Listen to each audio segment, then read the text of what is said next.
Louvando ao nome do Senhor. Irmãos, falei com o pastor Cláudio, acho que eu acredito que aqui é melhor. Eu poderia visualizar.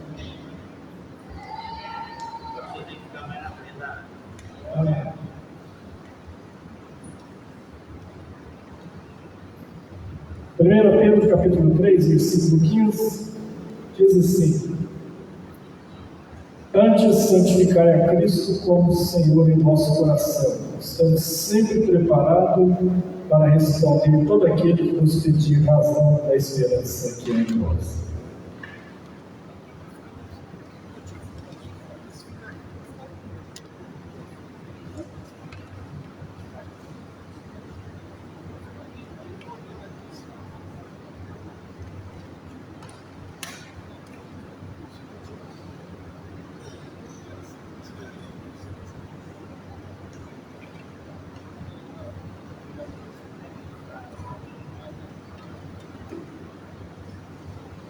Amém.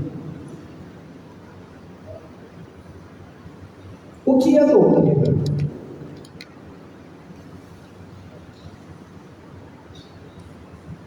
Quando a gente fala, nós vamos ter um culto de doutrina na igreja. Lembra que antigamente falava assim? Não falava culto de ensino, antigamente falava culto de doutrina. Culto meio de semana. Vamos ter um culto de doutrina. O que é doutrina? O que é postura? A maioria dos crentes não sabe distinguir isso. Isso é importantíssimo. Alguém poderia me dizer com suas próprias palavras? Eu fico com medo de. Mas eu não sei se teologia não. Na sua concepção, alguém poderia levantar e me dizer, eu só escuto falar um pouquinho do seu entendimento da doutrina?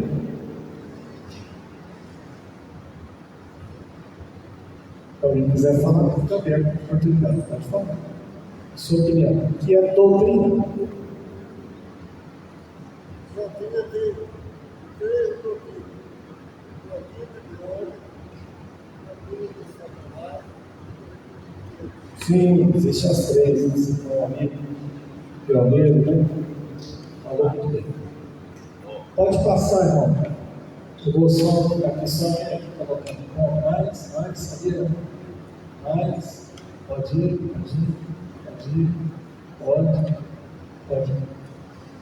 Sim.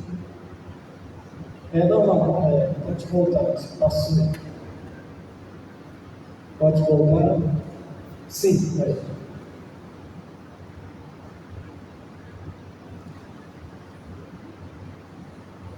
O que é doutrina? Doutrina significa ensino sistemático. É um ensino ortodoxo. É um ensino sistematizado. E doutrina, no meio jurídico, é muito usado. Um advogado fala, eu falo que está na doutrina, ele está falando lá da lei, lá do conceito da lei. Muito utilizado no meio jurídico. Mas doutrina significa ensino.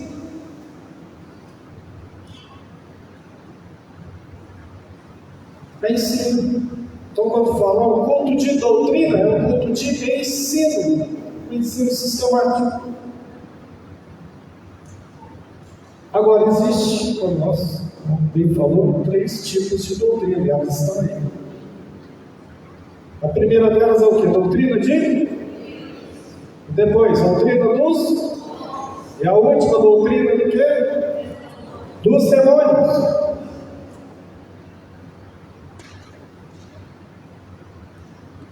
O crente, ele tem que estar embasado na doutrina bíblica. Porque durante muito tempo, quando se falava doutrina, alguém pensava assim,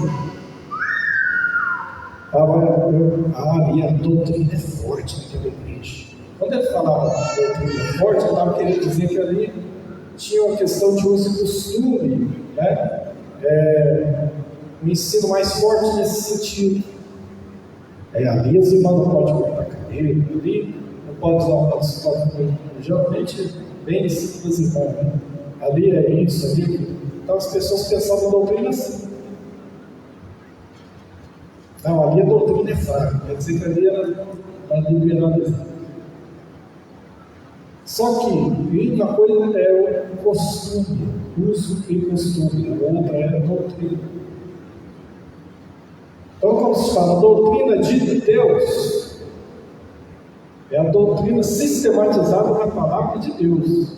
E o crente tem que estar familiarizado com a doutrina básica, bíblica fundamental. Existem doutrinas que são fundamentais. E existem doutrinas que elas são importantes, mas elas não são fundamentais. Como assim? Eu explico. As Assembleias de Deus são uma igreja, em primeiro lugar, pentecostal. Se ela é pentecostal, ela tem um ensino sobre a doutrina do Espírito Santo com ênfase nos dons espirituais. Porque o movimento pentecostal crê na contemporaneidade dos dons espirituais. Significa o quê? Que os dons espirituais são contemporâneos, eles são para nós hoje, eles continuam na história da igreja. Significa que nós somos continuistas, nós cremos na continuidade dos dons. Por quê? Porque existem irmãos que são evangélicos, que creem em Jesus, creem na salvação, creem na palavra. No entanto, para eles são cessacionistas, eles creem que os dons cessaram quando morreu o último apóstolo, quando encerrou o Novo Testamento. Então, hoje, não há mais dom de línguas, de profecia, esses outros cessaram. Então, são irmãos sensacionalistas. Nós somos uma igreja pentecostal, crê na continuidade dos dons, na contemporaneidade, crê que os dons continuam vigentes para nós hoje. O que mais que nós somos? Somos uma igreja, na sua essência, arminiana. Isso significa o quê? Que nós cremos na doutrina da salvação, mas temos em alguns pressupostos dela. Nós cremos na ação de Deus e também cremos que o homem também tem a sua ação. Entra a questão do livre-arbítrio, entra a questão da eleição, da escolha, da predestinação. E tem irmãos de outras igrejas que eles então, não são cessacionistas, não creem na contemporaneidade, e outros são de linha calvinista. Isso significa que eles têm uma interpretação sobre a doutrina da salvação. E são os irmãos crentes, também salvos em Cristo Jesus, mas eles têm um entendimento sobre isso. O que mais? Então, existem alguns pressupostos. Na vinda de Jesus, nós temos uma definição sobre a vinda de Jesus também, escatologia bíblica. Mas existem algumas doutrinas que elas são fundamentais. Quais são as doutrinas fundamentais? Essas não se pode abrir mão dela. Porque se abrir mão dela, significa que eu falei que a minha esposa se chocou quando encontrou uma pessoa que conhecia muitos anos, frequentaram a igreja junto, e de repente ele falou que está frequentando uma igreja que até se diz pentecostal e também se diz evangélica, mas que eles lá têm um profeta, um homem que já morreu em 1965, que eles têm quase uma adoração para essa pessoa, William Branham, Tabernáculo da Fé. William Branham. Antigamente, os crentes mais antigos lembram dos programas de rádio Joaquim Gonçalves. Eles citavam o profeta Branham, ficavam falando, o profeta Branham era um homem pelos Estados Unidos, que eles falam que quando ele pregava tinha uma luz na cabeça dele, eles têm uma forma assim, que era o profeta, era o Elias que havia de vir. Ele era o Elias que havia de vir. E até hoje, mesmo morto, eles têm essa crença.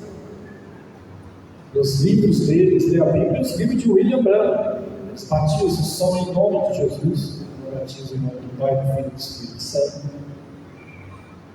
Eles têm alguns conceitos, e alguns bem perigosos, são muito rígidos em termos de uso e costume, as irmãs lá que eu digo, mas em termos doutrinários é problema. Então, por que essa pessoa que está lá agora? Porque ela não tinha um fundamento. Ela não tinha um fundamento. Ela não tinha um fundamento.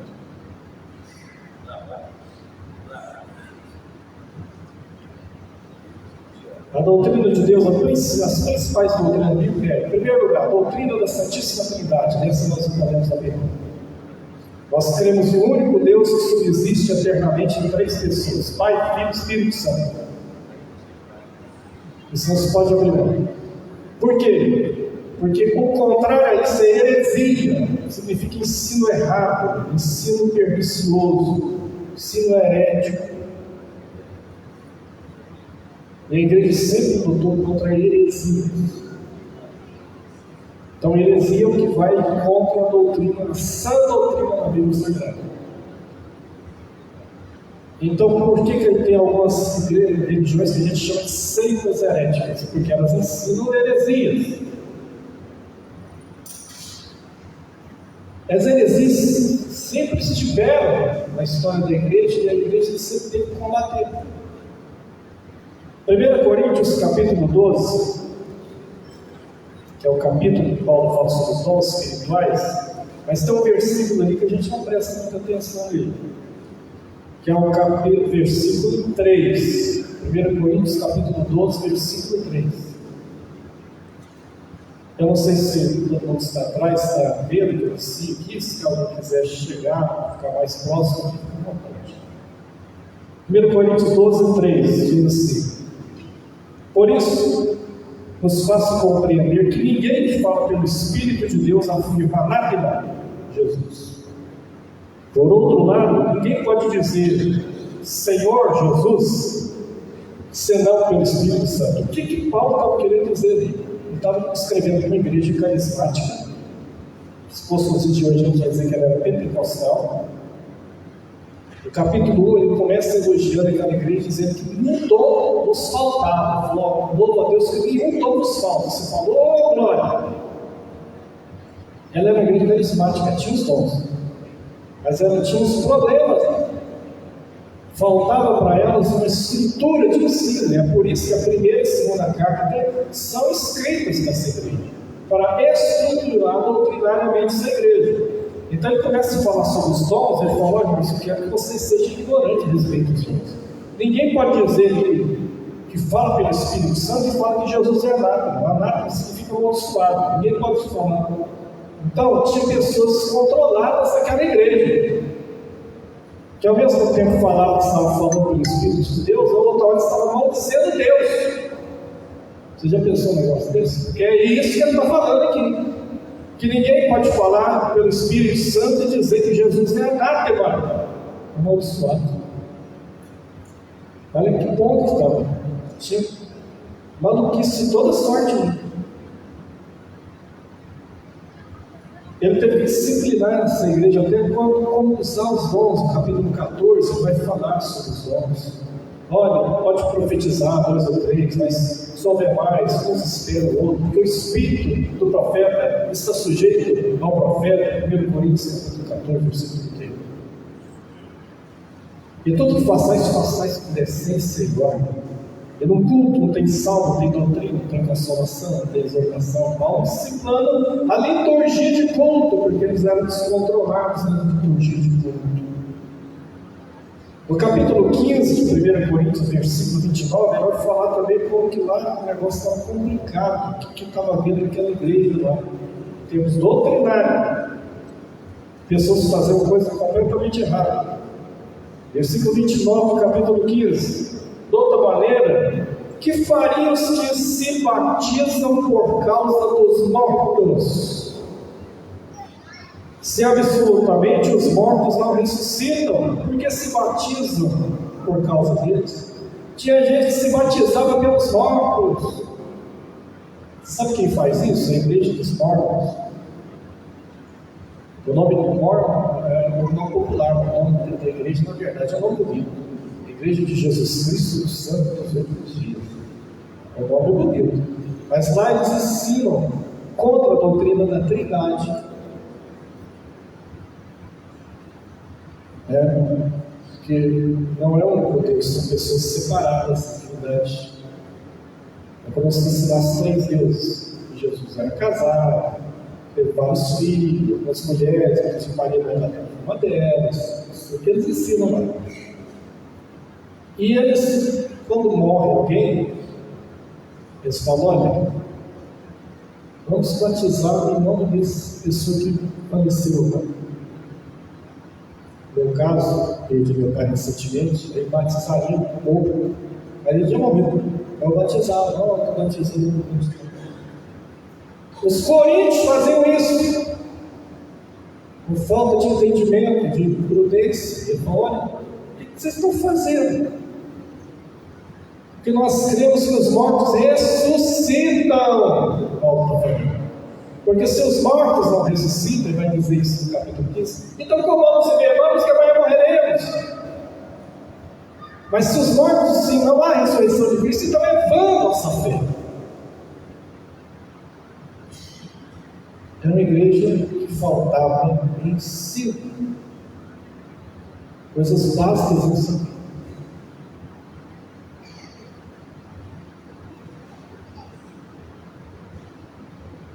Então, a doutrina da Trindade é uma das principais doutrinas, não podemos afirmar. É o único Deus que existe eternamente em 3 pessoas. É um mistério que a gente não entende.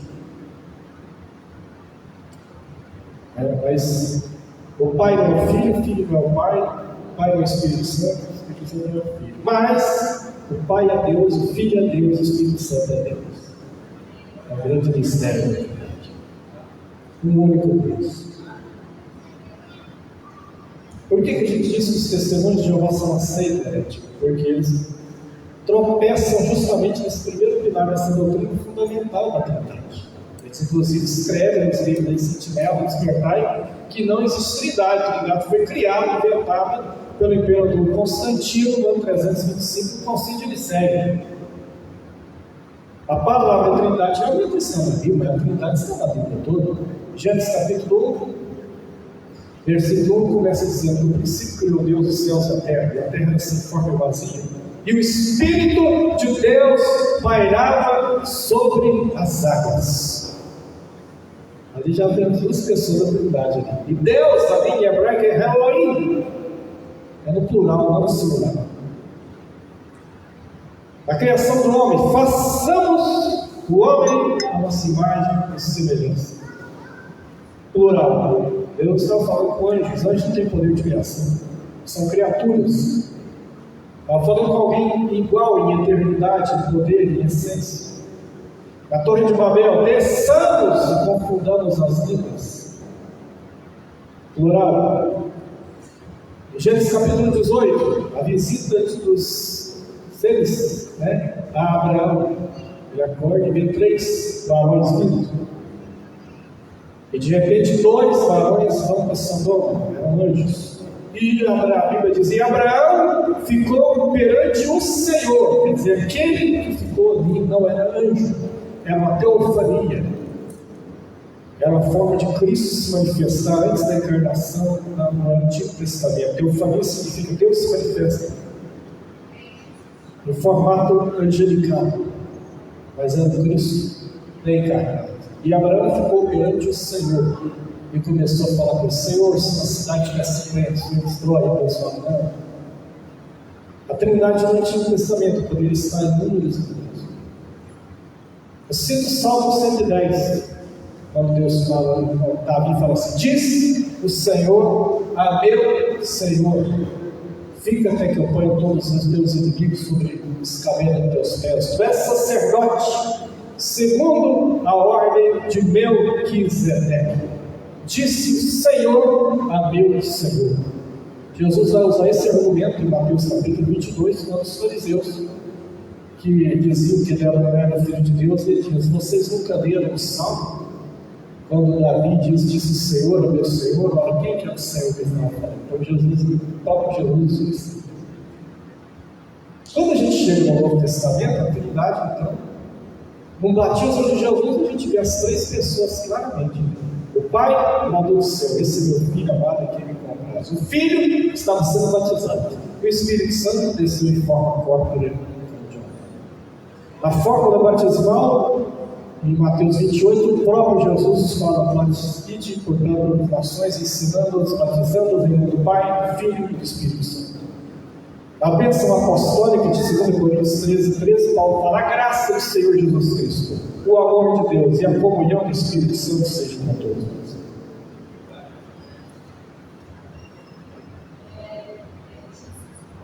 Segundo, a doutrina da divindade de Cristo é a doutrina fundamental. Jesus é Deus. Você sabia que essa frase se remete ao inferno? Jesus é Deus. É a doutrina mais combatida da história da igreja da divindade de Deus. Os testemunhos dos mortos, eu já falei como que eles entendem Jesus. O testemunho de Jeová diz que ele é o primeiro e último criado por Deus. Ele é o primeiro filho de Deus, mas não é igual a Deus. Ele é um ser divino, mas não é igual a Deus. Para justificar suas doutrinas, adulteraram de forma mais descarada a Bíblia Sagrada. Adulterou mesmo. João capítulo 1, versículo 1 da nossa Bíblia está escrito: no princípio era o Verbo, e o Verbo estava com Deus, e o Verbo era Deus. Mas na Bíblia, a tradução do Novo Mundo, segundo as Sagradas Escrituras, que esse é o nome da Bíblia deles, que é uma Bíblia normal, Antigo Testamento, Novo. Mas você vai notar que o Espírito Santo está com ele minúsculo, ele tem um objetivo. Por quê? Porque diz que o Espírito Santo não é uma pessoa, é uma força ativa de Deus. Por isso está com ele minúsculo. João capítulo 1, versículo 1, na Bíblia do Testemunho de João está escrito assim: no princípio era a palavra. Até aí está certo, porque o verbo é a palavra, o logos, conforme o grego. E a palavra era como um Deus, de minúsculo, mas não era Deus, de minúsculo. Mudou o sentido? Mudou tudo. Porque na nossa está escrito: no princípio era o verbo, e o verbo estava com Deus, e o verbo era Deus. A Bíblia está dizendo em João 1 que Jesus é Deus. Na tradução deles. Ele era como um Deus de minúsculo, mas não é Deus. Isso é heresia. Isso é heresia. O Espírito Santo é uma pessoa. Paulo diz em Efésios 4: não entristeçais o Espírito Santo, o qual fostes selados para o dia da redenção. Mas espera aí, você entristece essa luz aqui? Você entristece a energia? Você entristece uma força? Você só entristece uma pessoa. Só uma pessoa pode ser entristecida.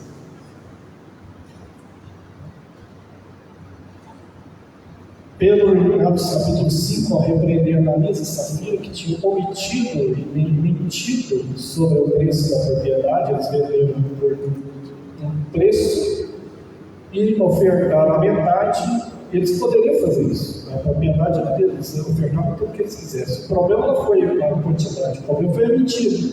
Que eles falaram: olha, estamos isso aqui, quiseram aparecer.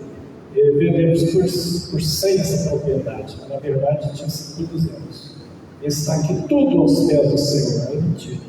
Então, Pedro diz: olha, por que vocês deixaram Satanás encher o coração de vocês?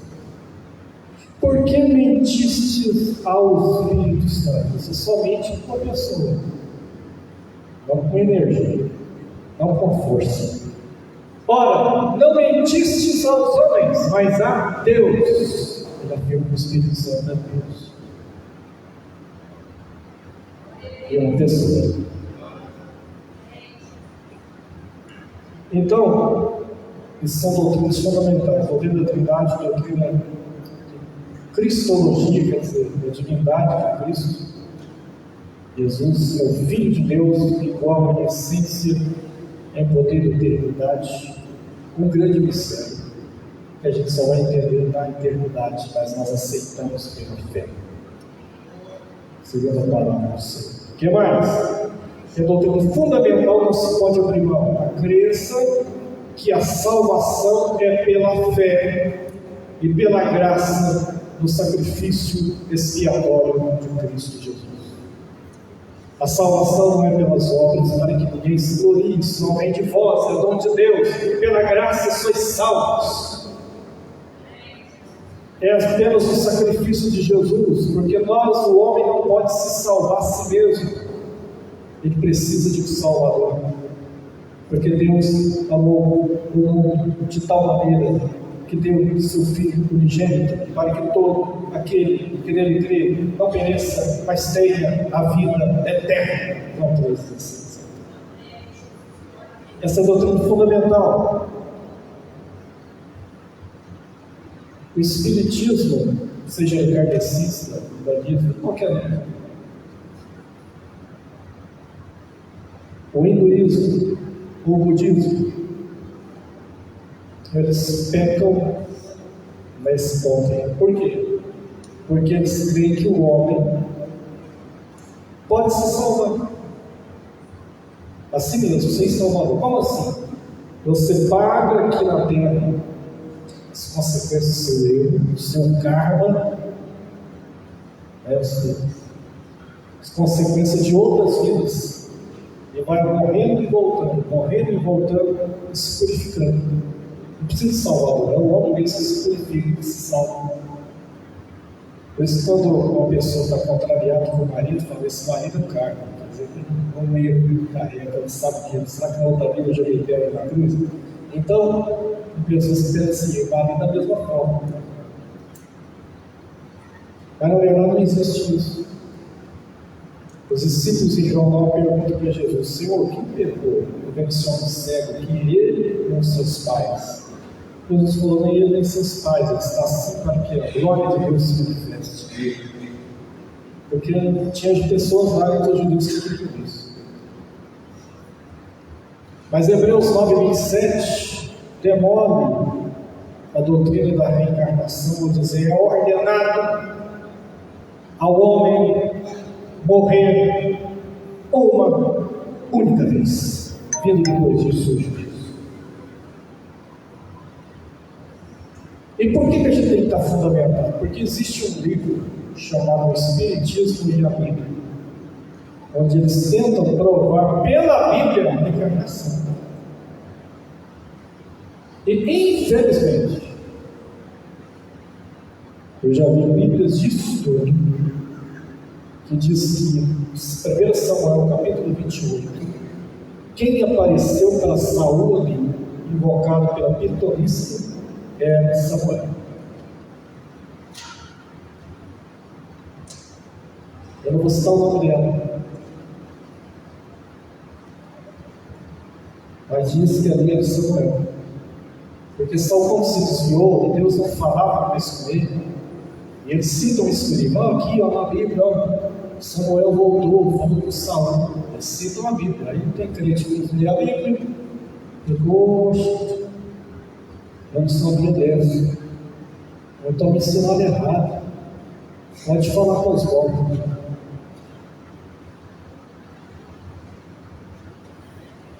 Primeiro Samuel capítulo 28, capítulo, nossa história macabra.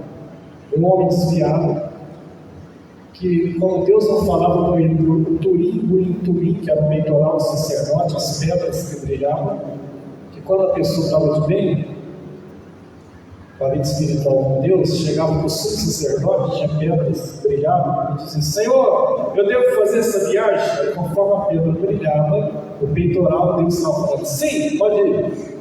Conforme ela brilhava, Deus estava falando: não. Mas a Bíblia diz que Deus não falava mais com Saul através de Urim e Tumim, negócio não acontecia nada. Deus não falava mais com ele através dos profetas, Inclusive o maior deles tinha morrido, Samuel. Então ele toma uma atitude desesperada. Os filisteus estavam vindo com um grande exército contra Israel. Ele então vai à procura de uma feiticeira. Em 1 Crônicas, capítulo 10, versículo 3, vai dizer que Saul morreu porque consultou a feiticeira. 1 Crônicas 10, 3. Ele chega lá, se disfarça, porque ele mesmo havia percebido os feiticeiros, agora ele estava atrás de um. Ele fala: eu quero que você me faça subir uma pessoa que já morreu. Ela falou: você ouviu falar que Saul não percebeu os feiticeiros? Sem saber o que ela falou. Não pode fazer subir, que não tinha acontecido. E ela começa a fazer os ritual lá, né, os mendigos dela. E de repente ela diz que estava vendo subir um ancião. Ele falou, quem ela perguntou: quem que você quer que eu faça subir? Ele falou: Samuel. Ela falou: olha, estou vendo um ancião subir com uma capa e bolsa. Ele falou: é Samuel. Deve ser. E aparece, começa a falar na boca dele: por que você me atormentou? Deve tirar o meu sossego. Amanhã, teus filhos estarão mortos. Isso em 1 Samuel capítulo 28. Saul vai morrer em 1 Samuel capítulo 31. Do capítulo 28 ao capítulo 31 dá cerca de 23 dias. Ele não morreu no outro dia. Não foram todos os filhos dele que morreram. Na batalha, não morreu todos os filhos de Saul. Esbozete ficou vivo, depois Abner, o general, ainda colocou ele como rei no lugar de Saul nas 10 tribos, enquanto Davi reinava durante 7 anos entre as tribos de Judá e Benjamim. Então, foi mentira. E outra, Samuel combatia feitiçaria, 1 Samuel capítulo 15, versículo 6, quando repreende Saul porque não matou o rei Agag dos Amalequitas, ele poupou o gado e não destruiu tudo. Ele falou: eu reservei esse gado aqui para sacrificar ao Senhor. Ele falou: Samuel diz assim para ele: tem tanto prazer assim o Senhor em sacrifícios, melhor me obedecer do que sacrificar. Porque o pecado que você cometeu é como pecado, rebelião é como pecado de feitiçaria. Samuel combatia a feitiçaria. Agora Deus vai permitir que os seus mais ilustres profetas da Bíblia subissem uma sessão macabra para falar ali com o homem que ele não falava mais. Ali não era Samuel, ali era um demônio, ali era outra coisa. Samuel, né? Que inclusive veio falar mentira. Mas isso é uma doutrina. Eles também ensinam que João Batista era Elias reencarnado. Então eles pegam Malaquias capítulo 3, onde no finalzinho fala: Elias virá, então o Senhor não virá primeiro, sem que Elias venha primeiro. Aí eles falam: viu só? João Batista era Elias reencarnado. Porque eles pegam Lucas capítulo 1, quando o anjo Gabriel fala para Zacarias, o pai dele: irá diante de um espírito em virtude de Elias. Eles falam: aí, é o espírito de Elias. E aí, se a pessoa não tem argumentos, acabou, perdeu, deu um nó na cabeça. Como você responde na Bíblia? Você vai em Mateus capítulo 14, quando Jesus chega e começa a dizer: quem vocês saíram dentro do deserto? Com a cana quebrada? Um profeta? Eu vos digo, muito mais do que um profeta. Entre os nascidos de mulher não tem ninguém maior do que João Batista, mas o menor no reino dos céus é maior do que ele, porque no reino de Deus a ordem é invertida. Ele era o Elias que havia de vir. Então Jesus está confirmando. Jesus está falando que o anjo falou, que ele iria diante dele no espírito e virtude, ele teria a mesma unção que Elias. Ele teria um ministério típico como Elias, vestia até veste de pelo de cabelo, mas não era Elias. E quem que desprova isso? O próprio João Batista, em João capítulo 1. Quando os fariseus vêm no batismo de João e perguntam: olha, a gente veio enviado para o Sinédrio para te perguntar uma coisa: tu és o Cristo, o Messias? Ele falou: não. Tu és um dos profetas? Ele falou: não. Tu és o Elias? A profecia não aqui. Ele falou: não. Mas João Batista próprio falou que ele era Elias, como eles 2000 anos depois ele escreveu um livro agora falando que ele era Elias. Seu próprio João falou que não. E Hebreus 9:27 fala: eu arrependo, eu vou morrer na sua vida. Só que tem um detalhe que eles erram tremendamente. Segundo a própria teoria deles, para haver reencarnação tem que morrer. Para haver um espírito e reencarnar no outro de criancinha. Só que aí está o detalhe. Elias morreu? Elias morreu? Só existem duas pessoas até hoje que não renovaram a gente: Enoque e Elias.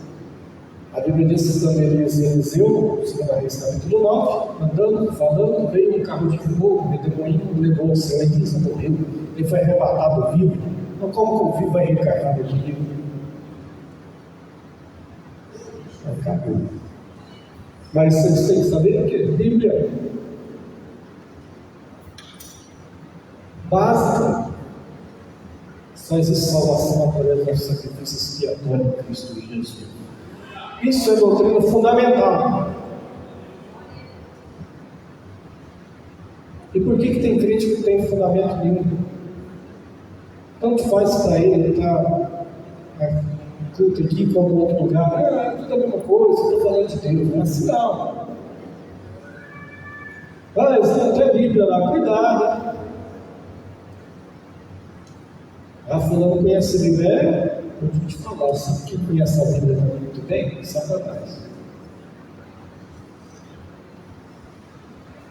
Quando Jesus foi tentado, ele chegou para Jesus e falou o seguinte: vou te levar ali no pináculo do templo. Dá um pulo aqui, ó, mergulha. Não vai te acontecer nada. Porque está aqui, ó, Salmo 91, citou Salmo 91 para Jesus. Até os anjos darão hora a teu respeito para que segure tuas mãos e não tropece em pedra nenhuma. Citou a Bíblia na cara dura para Jesus.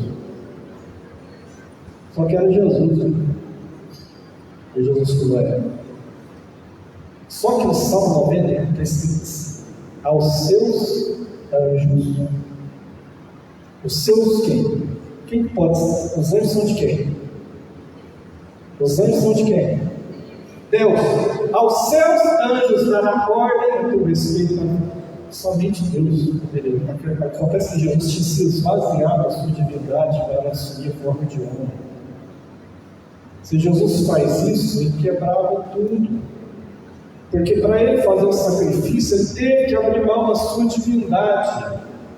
Senão não seria sacrifício perfeito. O que Jesus abriu mão? Da sua onipotência, da sua onisciência, da sua onipresença. Enquanto ele estava em carne, ele podia estar em todos os lugares.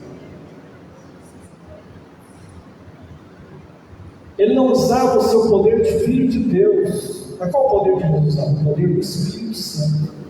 Para nos dar exemplo. Por isso que quando houve a blasfêmia dos fariseus, falando que eles expulsavam demônios por Beelzebul, ele falou: vocês estão blasfemando. Porque se eu expulso demônios, é pelo poder do Espírito Santo.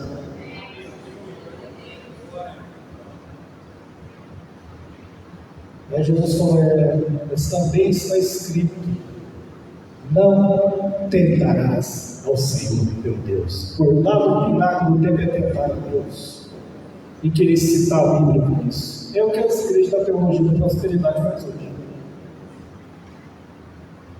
Pode fazer, está decretado a seu favor. Vai lá, que uma empresa vai quebrar. A empresa quebra. Oh, meu Deus. Então falou que estava decretado, que a empresa ia quebrar. Vai, a Bíblia sempre acreditou. Deus não falou nada. Ele falou: foi alguém, em nome de Deus. Mas Deus não chancelou nada.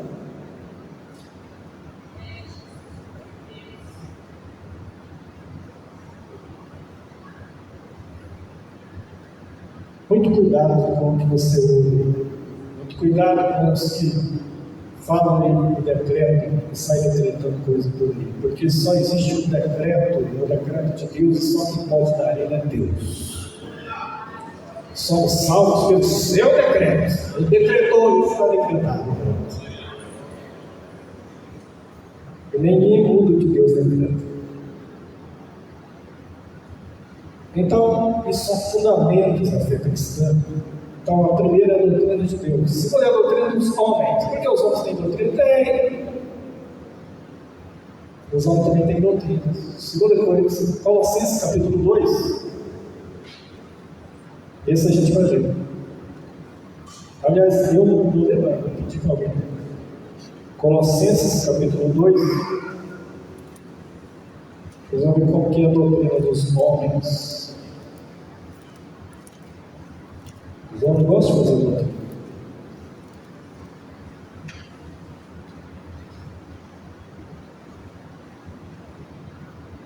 Versículo 20.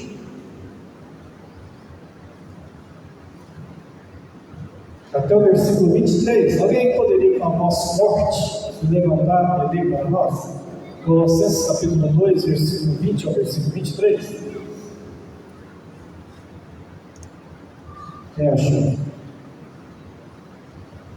Sede, pois, ainda sem Cristo, por pobre sentimento puro, porque muitos carregam ainda de ordenanças como se vivessem no mundo, tais como não toqueis, não proveis, não manuseis, as quais coisas todas permanecem pelo curso segundo os preceitos e domínio dos homens, as quais têm, na verdade, alguma aparência de sabedoria e devoção voluntária, humildade e em disciplina do corpo, mas não são de valor algum, senão para a santificação da carne.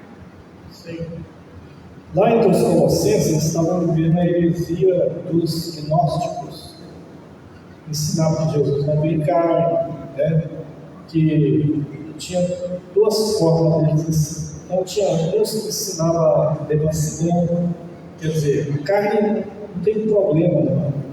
Então você pode matar a carne pelo uso, fazendo qualquer coisa que está errado, ou então pelo ascetismo, quer dizer, ir para um mosteiro, se isolar, ser monge, estar isolado. Mas sempre pela doutrina dos homens, porque Jesus falou: eu não peço, Pai, que os tires do mundo, mas que os livres do mal. A gente vive no mundo, e no mundo a gente tem que ser sal da terra e luz do mundo, ser diferente. Só que havia ordenanças, então eles diziam: não usei, não toca isso, não prova aquilo. Mas todo preceito do homem que se destrói pelo uso. Assim, há 60 anos atrás, em várias igrejas evangélicas, inclusive na Assembleia de Deus, era muito comum ter as araras, porque os irmãos chegavam com um chapéu. Com chapéu. Tirava o chapéu, ia lá, era costume usar o chapéu. Mas aí acabou o costume da sociedade de chapéu. Você não vê ninguém chegar com isso no lixo. Então, isso é um costume. Tinha igrejas que determinadas pessoas não podiam andar de bicicleta, outros podiam, outros lugares não podiam, uma confusão.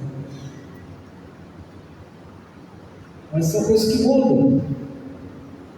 Quando o Bernardo abraçou o projeto radical em 1999, enviou vários jovens para o projeto radical. Eles aprenderam sobre missão, depois se enviaram. Um dos jovens foi o missionário Cleiton, que hoje está na Itália. Então ele foi se preparar para ir para o Oriente Médio. Realmente ele foi, ficou muitos anos no Iraque, depois no Egito e depois está na Itália agora, né? Casado com a Marisa, tem uns filhos. E a primeira vez que ele veio, estava no treinamento, e o Bernardo ainda não estava acostumado com esse negócio do vestibular países típicos, né? Então ele veio com a veste típica, veio lá com uma veste parecendo na época de Jesus, barbudo e tal, sentou no culto, né? No culto de missão eu estava no culto, nós salvo agora, fazia parte da primeira diretoria do SEMAR, lá no Custódio Pereira, eu estou convertendo o Custódio Pereira e foi visitar a sua igreja mãe lá. E a hora que ele estava no culto, o evangelista de Santa Mônica, ele perguntou, se nós não éramos acostumados aqui, ele falou, pastor, que seita que vocês trabalham? Então, no público, eu falei, não, eu não aceito não, esse irmão, Cleiton, ele está fazendo treinamento, ele está com essas vestes, ele estava pensando que eles eram seguidores de Orochuma, né? O pessoal que as vestes assim, que as sandálias, todo barbudo, eles vestem. Então, que é uma seita, né? Uma seita complicada, que diz que o nome de Jesus é Yehoshua, que é o hebraico de Jesus, né? E que você só pode pronunciar Yehoshua. Tadinho do Deus deles, né? Deus deles só sabe hebraico, né? Não sabe português, inglês, não pode falar Jesus, ele só sabe hebraico. Não adora isso. Então, aí eu falei, não, eu não creio que está aqui no treinamento, por isso que ele está assim. Então, é um costume, porque ele ia para um país que eles vestem assim, de forma natural. Se você chegar na Oceania, você vai ver um pastor lá da Assembleia de Deus que quer gravar para uma saia. Se for aqui no Brasil, ele vai pensar alguma coisa meio esquisita sobre ele. Mas lá não, lá é normal. É estilo que eles foram colonizados pelos caldeus, né? País de Gales, que lá até hoje eles utilizam, né? Você vê lá o rei Charles, eles lá, sai lá, quando ele está lá em Gales. É um costume, meu cara. Mas aqui não dá. Você vê na Índia, quando às vezes os amigos, né, tem homens, sentem mão dada. E eles não têm nenhum preconceito, nem é o que você pensou, não. Mas se for aqui no Brasil, todo mundo faria. Esquisito, né? Questão do ósculo. Saudai-vos uns aos outros, nosso santo. Isso era costume. No Oriente Médio, eles chegam, era costume de com uma bacia para a pessoa lavar os pés e dava um beijo. Era como se perguntasse bom dia, naturalmente. Mas era costume. Em muitos outros lugares ninguém faz isso, nem aqui. A não ser uma igreja que ainda faz. Mas é um costume. Costume. Então, o costume, ele é... Qual que é a diferença da doutrina? Não existe a doutrina dos demônios. Então, eu citei algumas aqui. Reencarnação, o combate da doutrina, são doutrinas de demônios. Doutrina de demônios é aquilo que vai tudo que ensina contra a palavra do Senhor. E tem muito assim na Bíblia. É a doutrina vindo direto do inferno. Qual que é a diferença entre doutrina e costume? Acho que é a próxima tela, né? Ou volta. Mas... Aí. A doutrina, ela é geral. Pode ser no Brasil, Japão, Estados Unidos. Não interessa o país do mundo. Ela é a mesma doutrina que aqui tem que ser em todo lugar. A doutrina da Trindade tem que ser a mesma em qualquer lugar. A doutrina da divindade de Cristo tem que ser a mesma em qualquer lugar. A doutrina da falta de Jesus tem que ser a mesma em qualquer lugar. A doutrina do batismo e da Santa Ceia, que é a doutrina, tem que ser a mesma em qualquer lugar. A doutrina da santificação tem que ser a mesma em qualquer lugar. A doutrina dos dons espirituais tem que ser a mesma em qualquer lugar. A doutrina é geral, o costume é local. Um lugar usa chapéu, o outro não usa. Um lugar usa barba, o outro não usa. Você vai em alguns países africanos, as mulheres usam colher de colar aqui, os caras é fino de toda coisa assim. Né? Em alguns lugares colocam uns brincão assim. É o costume. Mas ele é local, ele não é geral. Outra coisa, a doutrina não importa o tempo. Pode ter sido escrita há 2.000 anos atrás, 2.500 ou 3.000 anos atrás. A doutrina não muda. Mas o costume muda. ele é transitório. O que foi costume há 40, 50 anos atrás não é mais costume.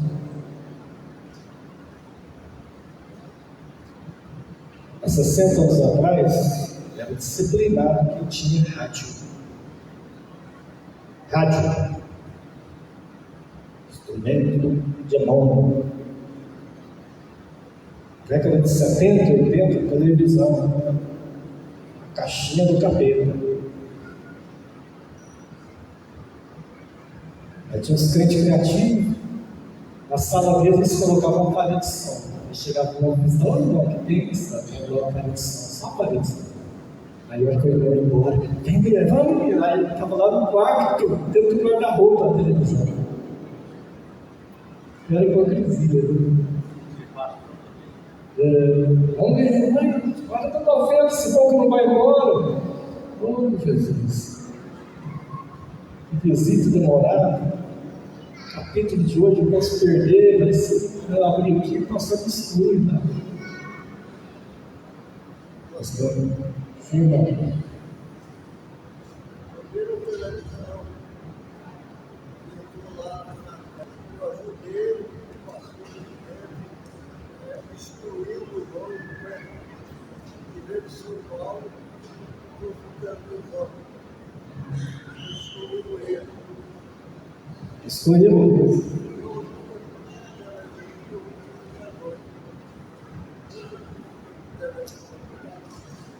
Isso tira vergonha depois. Alguns se excluíram, depois tinha 3, 4. Mas hoje com isso aqui é impossível. Isso aqui, ó, você tem acesso a tudo quanto é. A televisão hoje está ficando obsoleta, principalmente a TV aberta, e com os streaming, os Netflix, YouTube, mudou tudo que você acessa em qualquer lugar de pessoa. Se esse costume de morar fora, não tinha sentido nenhum. Você tem que saber usar as coisas que tem. Isso aqui pode ser uma bênção, pode ser maldição na vida de muita gente. Se estudar. Internet, se você souber usar uma fonte de pesquisa mesmo, tá? Quantas vezes eu fui fazer trabalho de escola, eu tinha que ir para a biblioteca municipal, biblioteca da universidade, e ficava lá olhando livro por livro lá para fazer trabalho com o professor. Hoje você dá um clique, você consulta o que você quiser, mas se você quiser coisa errada também, tem casamento por aí calando por causa disso. Então, ela se interessa pelo uso que Paulo está falando, dos demônios. Então, o costume ele é local, ele é transitório, a doutrina é geral. A doutrina, então, o que é a doutrina? Doutrina é ensino.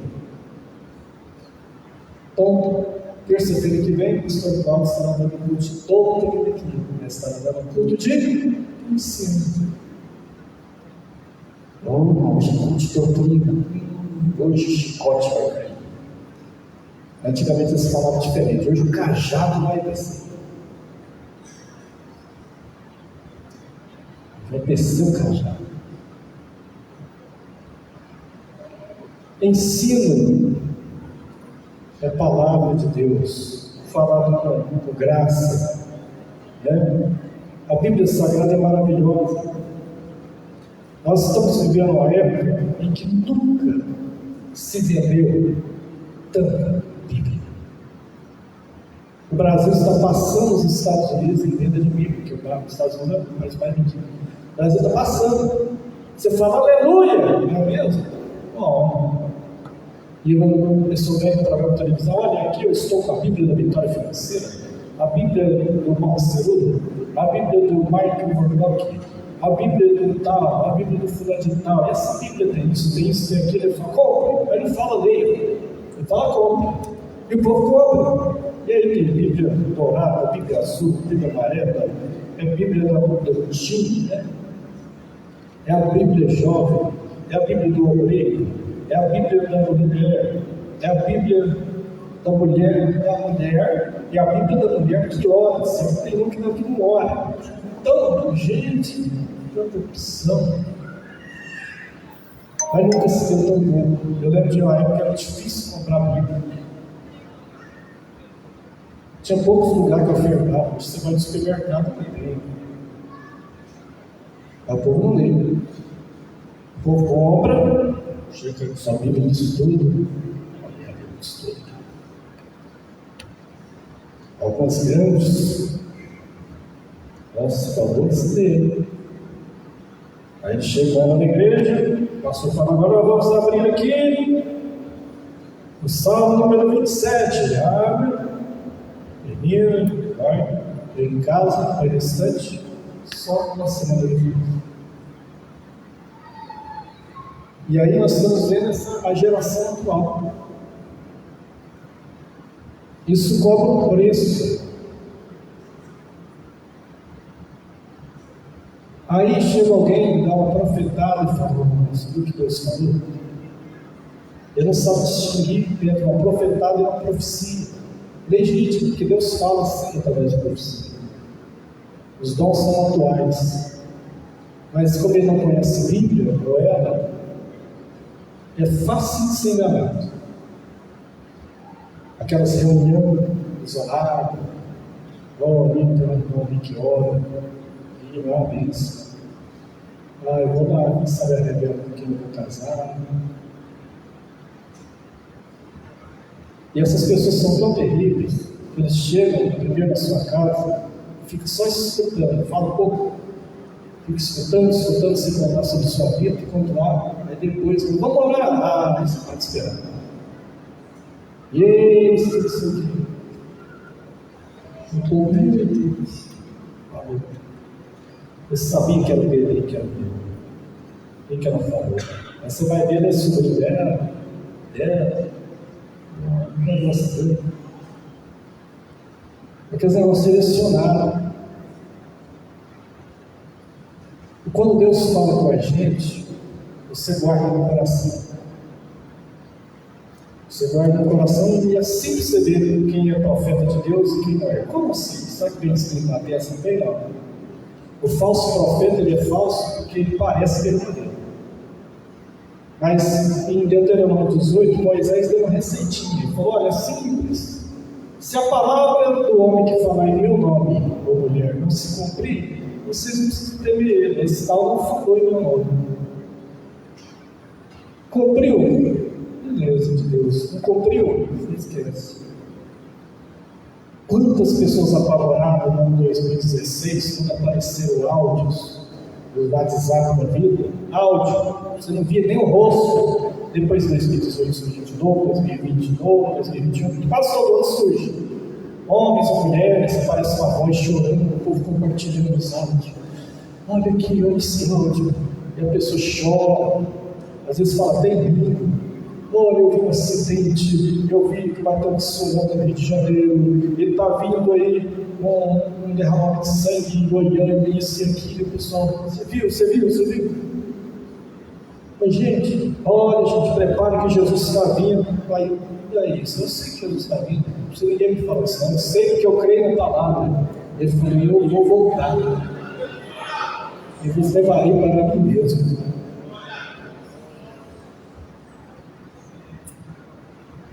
E ele falou como seriam os sinais da volta dele. Então eu sei pela palavra. A ideia que profetiza, nada acontece. E depois, cadê o áudio? Quem é que fez o áudio? Quem é que gravou? Sumiu!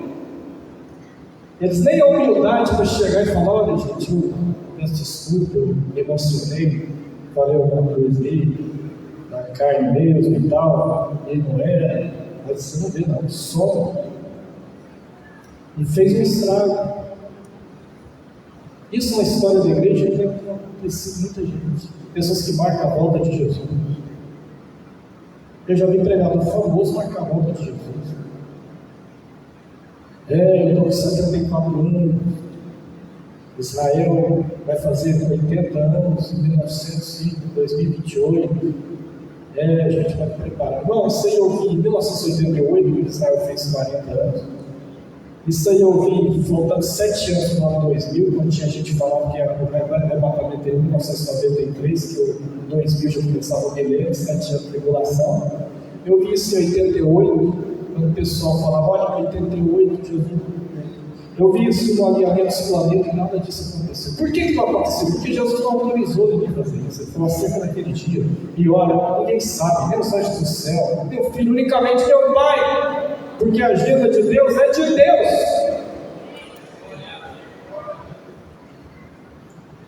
Deus não tem secretário da Santíssima Trindade. Não existe essa função que alguns alegam também. O mais importante de se entender é que essa palavra tem que ser lida, alimentada comigo, porque ela revela Jesus. Examinar as Escrituras, porque vós cuidais ter nelas a vida eterna, são elas que te testificam. Errais, porque não conheceis nem a Escritura, nem o poder de Deus. A Escritura fala de Jesus. Eu vejo Jesus em toda a Bíblia. Nós estamos chegando no Natal. Sempre a gente vê filmes de Natal, séries, né? A Record gosta de fazer muitas séries e novelas. Então, você vê Jesus loiro, você vê Jesus mais moreno, você vê Jesus de olho azul, você vê sempre o homem tendo vontade, as pessoas saberem como era o rosto de Jesus. Mas na Bíblia Sagrada eu vejo Jesus todinho. Aqui tem um retrato de Jesus. Sabia disso? Você quer ver o retrato de Jesus na Bíblia? Em Gênesis, ele é a semente do morrer. Em Êxodo, ele é o nosso cordeiro pascual. Em Levítico, ele é o sacrifício expiatório. Em Números, ele é a rocha firme. Em Deuteronômio, ele é um profeta maior do que Moisés. Em Josué, ele é o príncipe dos exércitos do Senhor. Em Juízes, ele é o nosso libertador. Em Ruth, ele é um parente redentor. Em Samuel, Reis e Crônicas, ele é o rei prometido, o Messias, que é a vida, o filho de Davi. Em Esther, ele é o nosso Mardoqueu. Em Esdras e Neemias, ele é o restaurador de Deus. Em Jó, ele é o meu redentor que vive, que por fim se levantará sobre a terra. Nos Salmos, ele é o nosso pastor, nada de sombra. Em Provérbios, Eclesiastes, ele é a sabedoria de Deus. Em Eclesiastes, ele é o nosso amado. Nos profetas, Isaías a Malaquias, ele é maravilhoso, Deus forte, Pai da eternidade, príncipe da paz, conselheiro, o renovo de Jessé, o desejado das nações, o batizador com o Espírito Santo, o sol da justiça. Em Mateus, ele é o rei de Israel. Em Marcos, ele é o servo de Deus. Em Lucas, ele é o filho do homem. Em João, ele é o filho de Deus. Em Atos, ele é o Cristo vivo e redimido. Nas epístolas de Romanos a Judas, ele é o cabeça da igreja. E no Apocalipse, ele é o alfa e o ômega, o princípio e o fim. O que morreu, mas está vivo, e tem a chave da morte do inferno. Aleluia. Isso é doutrina. Isso é doutrina. Esse Jesus é maravilhoso. Ele é aquele que ressuscita. Ele é aquele que cura os leprosos, os cegos, levanta os coxos. É aquele que restaura. É aquele que cura a ferida do corpo, cura a ferida da alma. Porque você nunca vai achar um escritório de psicologia, de psiquiatria, dizendo aqui, trata-se a alma. Ele trata a mente, mas a alma só Jesus trata. A alma só Jesus trata. Não tem profissional que nessa terra não trata. Ele é o psiquiatra de Deus. Ele tem um remédio certo, na dose certa para todo mundo. A sua graça nos basta, porque o seu poder se aperfeiçoa na fraqueza. Porque quando estamos fracos, aí estamos fortes. Nós vamos colocar de pé distante e voltar. Vou pedir que as irmãs agora para louvar, mas não.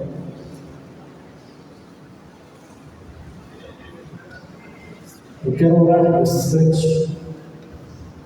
Esse Cristo que nós falamos está no seu rosto aqui na palavra de Deus, o Cristo que te abençoa hoje, que te cura hoje, que te restaura hoje, que te renova hoje. Aleluia.